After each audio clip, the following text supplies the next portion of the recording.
Vuelvo a estar con todos vosotros en otro vídeo para hablar de libros, de los libros que leo o que estudio, dependiendo del tipo de literatura de la que hablemos. En esta ocasión voy a tratar otro libro que tiene que ver con el anterior en la medida en que está publicado por la misma editorial, aunque la temática obviamente es distinta. También tiene que ver con la historia, pero con otra fase de la historia radicalmente diferente, mucho más actual, más vinculada a la política que a la historia y menos aún a la historia antigua. La editorial Almuzara, que es la que edita este libro, pues como ya dije en otro vídeo anterior, me parece que hace una labor extraordinaria de divulgación y eso incluso en temas de lo más variopinto, quiero decir, no solamente en temas históricos, donde desde luego yo veo una bibliografía editada por ellos realmente importante. En este caso vamos a hablar de este libro. Manuel Hedilla, el falangista que dijo no a Franco. Es un libro que ha publicado, o ha escrito, mejor dicho, su hijo Miguel Hedilla de Rojas. A Miguel yo no le... Creo que le conozco, he tenido algún contacto con él hace muchos años, a mediados de los años 90, por ahí. Muy, muy superficial.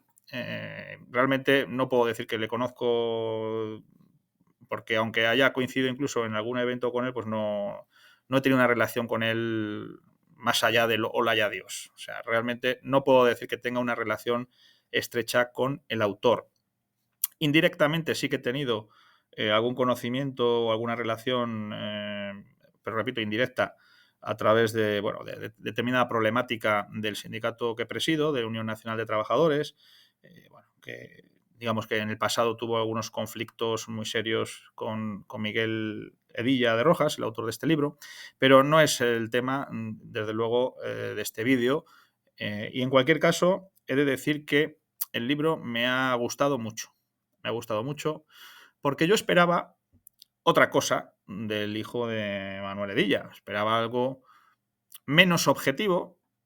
No vamos a decir que se mueva en una objetividad pura, tampoco es cierto, y tampoco sería lo que uno espera de un libro escrito por un hijo respecto a la labor de su padre.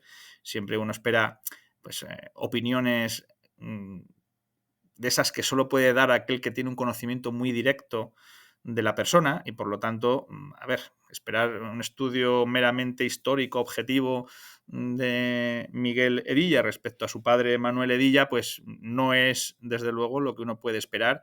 Yo no es lo que esperaba y me sorprende que, aunque no se mantiene en una objetividad pura, sí que es bastante más objetivo de lo que yo esperaba. Yo esperaba un libro bastante más subjetivo. Incluye muchas anécdotas personales y muchas cuestiones que él ha conocido gracias precisamente a la relación con su padre. Bien es cierto que su padre muere cuando él es muy joven y por lo tanto, bueno, pues no podemos decir que haya sido una relación profunda en cuanto a contenido denso y extendido en el tiempo, pero lo suficiente, desde luego, para que el libro tenga un interés, vamos, extraordinario. A mí me parece un libro muy, muy recomendable. Nos sirve para rescatar en una editorial que desde luego tiene un alcance muy amplio la figura de Manuel Hedilla. Manuel Hedilla, para quien no lo conozca, fue el sucesor en la jefatura nacional de Falange Española de las Jons, una vez está ausente primero y es asesinado después José Antonio Primo de Rivera, que es el fundador y jefe nacional de la Falange. Bueno, el personaje de Manuel Hedilla, desde luego, creo que es de esos que unánimemente, independientemente de la ideología de cada uno, es reconocido.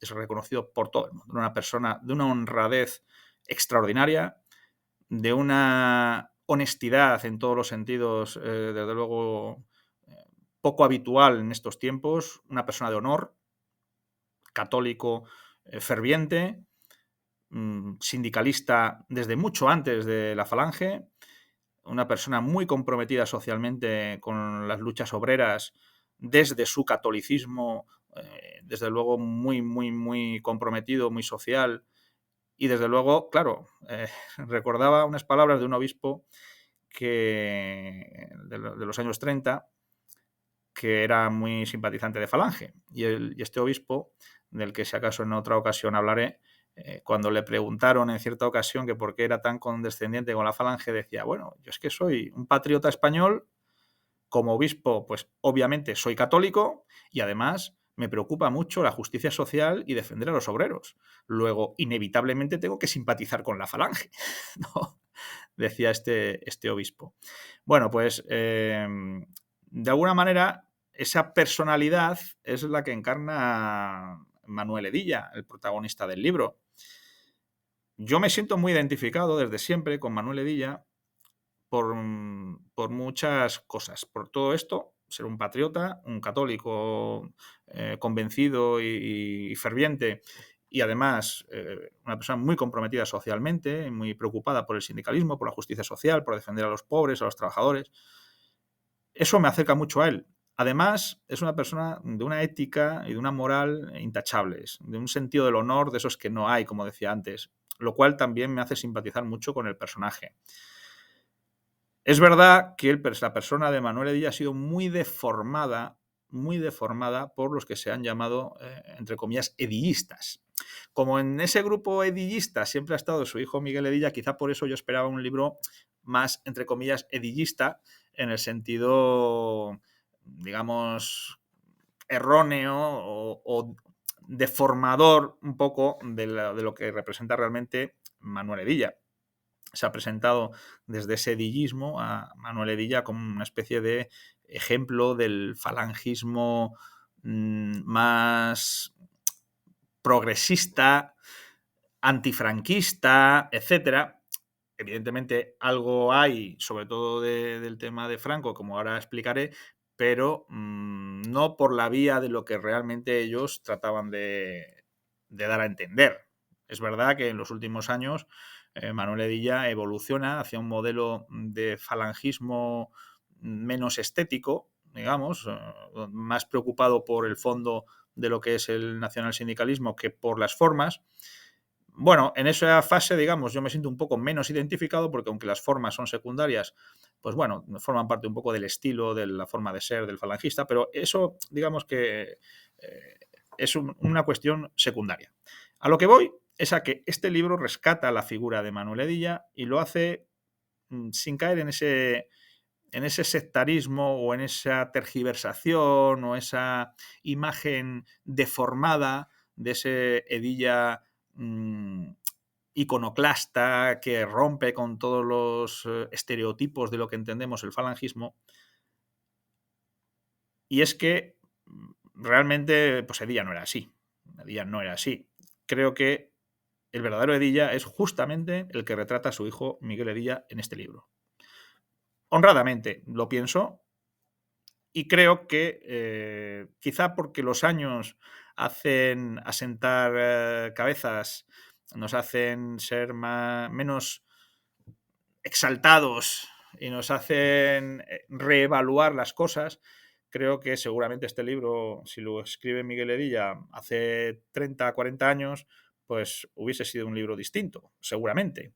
Ahora, con la sensatez que da el tiempo, la maduración, el análisis más sereno, yo creo que lo que ha dado es a luz un libro fantástico. O sea, me parece realmente muy bueno el libro.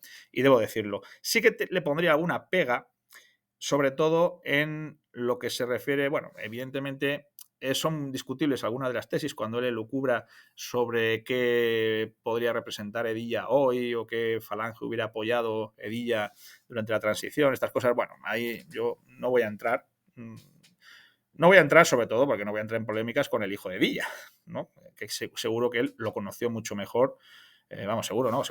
Desde luego, evidentemente, Hedilla muere antes de que yo naciera. Yo no he conocido a Hedilla más que por sus escritos y por lo que de él se ha escrito. Por lo escrito por él y lo porque se ha escrito de él. Pero, en cualquier caso, hay cuestiones, digamos, más discutibles. Lo que sí me parece un poco bueno, la palabra no es decepcionante, pero bueno, que se podía haber esmerado un poquito más es en la redacción. En el vídeo que publiqué sobre el libro anterior que leí, que era Tras las huellas de Aníbal, yo decía que era tan delicioso el fondo como las formas, que era fantástico leer un libro tan interesante desde el punto de vista histórico, incluso de viajes, como lo bien escrito que estaba. Era literariamente delicioso. No puedo decir lo mismo de este libro. No es que sea un libro que no se pueda leer, tampoco es eso. Pero es verdad que carece Miguel Edilla de ese talento literario que es lo menos importante, porque lo interesante de este libro no es tanto su calidad literaria como lo que cuenta, ¿no? Y lo que cuenta es interesantísimo, con lo cual no quiero decir que el libro no merezca la pena. Claro que merece, si no, no haría este vídeo, ¿no? Bueno, puedo hacer un vídeo también crítico y de hecho tengo en mente publicar algún vídeo sobre algún libro que no es precisamente recomendable o no me parece recomendable. Pero no es el caso, no es el caso. En la redacción yo veo muchas veces una sucesión de frases cortas, poco elaboradas, podríamos decir, que a veces por su reiteración incluso hacen la lectura, no voy a decir difícil, porque evidentemente la sucesión de frases cortas no hace la lectura difícil, puede hacerlo justamente el encadenar demasiadas frases subordinadas. No es el caso, pero sí que denota cierta simplicidad en la redacción que, bueno, no resulta demasiado agradable, vamos a decir así. Hay algunos párrafos, por ejemplo, que no que me resultaban demasiado punto y coma, punto y coma, punto y coma. No punto y coma, perdón. No es que pusiera punto y coma, sino punto y seguido, punto y seguido, punto y seguido, pero en frases demasiado cortas. A veces eso hace la lectura pues no excesivamente ágil o agradable, ¿no? Luego también se nota que no ha habido una revisión del texto que suelen hacer todas las editoriales y yo supongo que en este caso también, pero desde luego el que lo haya hecho pues no se ha esmerado demasiado. A veces faltan comas y hay que leer la frase varias veces para entender bien el sentido de la frase, porque convendría poner una coma en algún lugar. En fin, ese tipo de cosas. Algún error tipográfico leve, no desmerece, quiero decir, no es de una gravedad tal que diga, bueno, es que este libro no merece la pena leerlo porque qué desagradable es leerlo. No estoy diciendo eso, quiero dejarlo claro, pero hubiera estado bien revisar el texto. A mí por lo menos me pasa, yo cuando escribo algo lo reviso y cada vez que lo reviso encuentro, si no una falta, eh, algo que le falta a la frase, algo que no está bien expresado, lo vuelvo a reformular, una coma que mejor va en otro lado. Y si lo reviso 2 meses después, igual. Y si lo reviso 5 años después, igual. Siempre lo volvería a expresar de otra manera para que quedara más claro, ¿no? Es decir, que. Pero bueno, eso digamos que es porque algunos nunca estamos del todo satisfechos con lo que escribimos. Creo que en este caso se echa de menos alguna revisión. Alguna revisión. Repito que no es demasiado grave, pero sí que lo he notado. Quizá también es un poco el contraste. Tras haber leído un libro tan deliciosamente escrito como el de Tras las huellas de Aníbal, pues cuando no lee uno que no está tan elaborado desde el punto de vista literario, pues a lo mejor el contraste hace que resalte más esa circunstancia. Pero bueno, en cualquier caso, merece la pena. Es un libro fantástico para acercarse a la figura de Manuel Edilla. Lo recomiendo vivamente. Son 21 euros, pero merece la pena.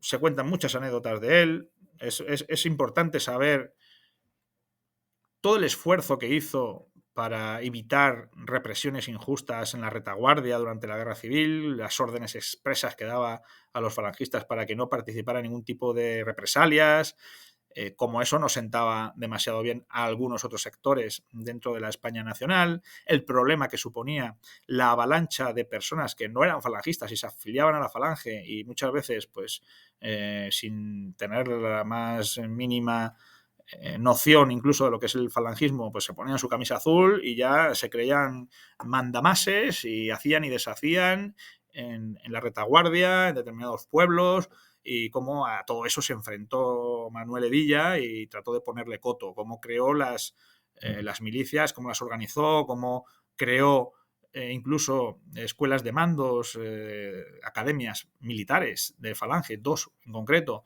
para intentar formar adecuadamente a todos los líderes militares de las milicias, etcétera. Cómo intentó poner orden en una Falange que estaba descabezada, con todos sus principales líderes asesinados, etcétera. Y luego el episodio famosísimo del decreto de unificación. Me gusta cómo lo enfoca Miguel Hedilla, me gusta mucho. No sigue esa tendencia de ese, entre comillas, hedillismo que, como decía al principio, entiendo que deforma bastante la figura de Hedilla, o en gran medida, vamos a decir. Me gusta cómo lo enfoca porque creo que históricamente es lo correcto. Es decir, Manuel Hedilla tenía claro que en el bando nacional la política tenía que ser cosa de los políticos, y de hecho por eso él entabla las negociaciones con los carlistas para intentar una unificación por las buenas, y que de lo militar se tenía que encargar Franco. Él lo que no está de acuerdo es con esa asunción por parte del general que se tiene que encargar de lo militar, de que se encargue de lo militar y de lo político y de todo. No es lo que a él le parece bien. Él no se opone tampoco a una unificación, de hecho, como digo, la estaba negociando y había un acuerdo incluso con los carlistas. De hecho, él renuncia a los cargos, no solo o no tanto porque se oponga a que Franco sea el cabeza de la Falange, no es tanto eso como el hecho de que él había dado su palabra a los carlistas de que él no iba a aceptar ninguna unificación unilateralmente decidida por nadie que no fuesen los propios protagonistas de esa unificación. Ese es un poco el meollo del asunto.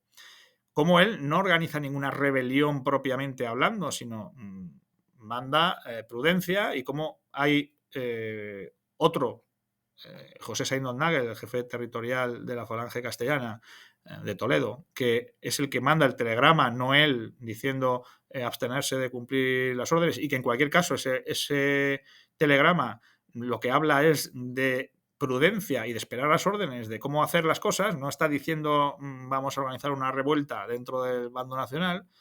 En fin, pone muchos puntos sobre las IES. Me gusta mucho porque, repito, creo que para comprender lo que realmente era o lo que supuso Manuel Hedilla, este libro es esencial. Absolutamente recomendable. Desde luego, yo quiero públicamente agradecer a Miguel Hedilla este libro. Este libro creo que era necesario. Repito que ojalá hubiera revisado un poquito más el texto para evitar algunas erratas y demás, pero bueno, pero es secundario. En cuanto al fondo, de verdad, recomendable no, lo siguiente. Así que os dejo esta recomendación. Manuel Hedilla, el falangista que dijo no a Franco. El subtítulo es un poco engañoso, porque yo también cuando lo compré pensaba que iba a ir por esa línea deformadora que hacía de Manuel Hedilla, un revolucionario antifranquista furibundo.